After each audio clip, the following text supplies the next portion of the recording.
Good morning. Senator Hill, Representative Rotundo, distinguished members of the committee. My name is Peter Nielsen.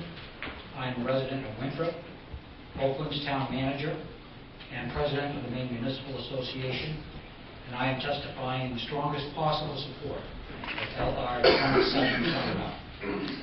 From the perspective of each of these various capacities, property owner, town manager, association president, I could share with you any number of reasons to support the goal of sustaining the municipal revenue sharing program during this current biennium, and ultimately nurturing it back to its rightful place in the structure of Maine's tax policy.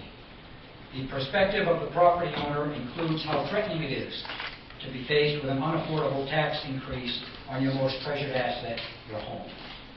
The perspective of the town manager includes dealing every day, face-to-face, with the challenges of balancing the need to provide core services to the community without the resources necessary to do the job as it should be done.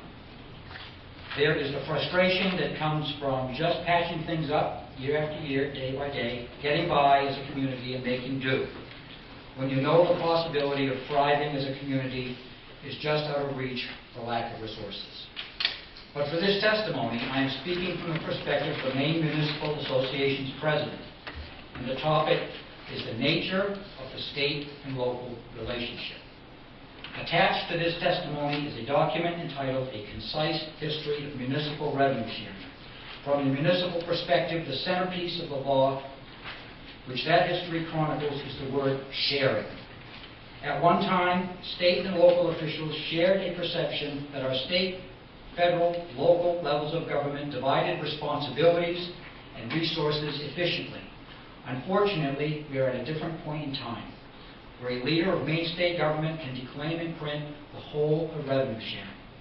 And rather than assail the loss of institutional memory, let me reassert that the people of Maine expect certain things to be taken care of. They expect the roads to be plowed and sanded, that dialing 911 brings a prompt response, that elections will be held, that we help the needy. The state of Maine adds to that list from time to time, whether it is to require how cemeteries will be maintained, how buildings will be constructed, how growth will be managed, and how trash will be recycled. I'm proud to say that Maine municipalities answer the call very well. We respect the law and we get things done. But where does the idea originate that things can be done for nothing? When the legislature creates another class of property tax exemptions, when it passed the property tax levy limit, when it decides to cut revenue sharing, what tasks are towns released from? President Nixon long ago observed that the lower levels of government were more efficient at dispersing public outlays, but the higher levels of government were better at collecting revenues. At the time, Maine communities enjoyed both federal and state revenue sharing.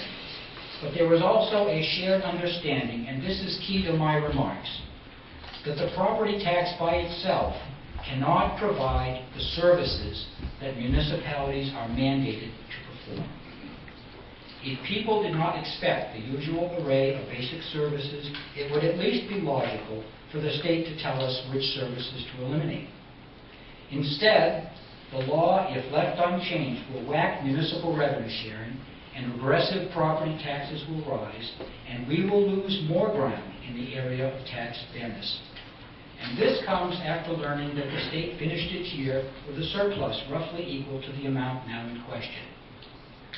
Having served the last 29 years, delivering a conservative portion of basic services to people who expect no less, I can only conclude that the apparent disregard for the work towns do bespeaks not just the need for revenue sharing, but for an information exchange on the crux of each other's work. Until that happens, please join me in full support of LR 2721. Thank you. Mr. Nielsen, thank you very much for your testimony.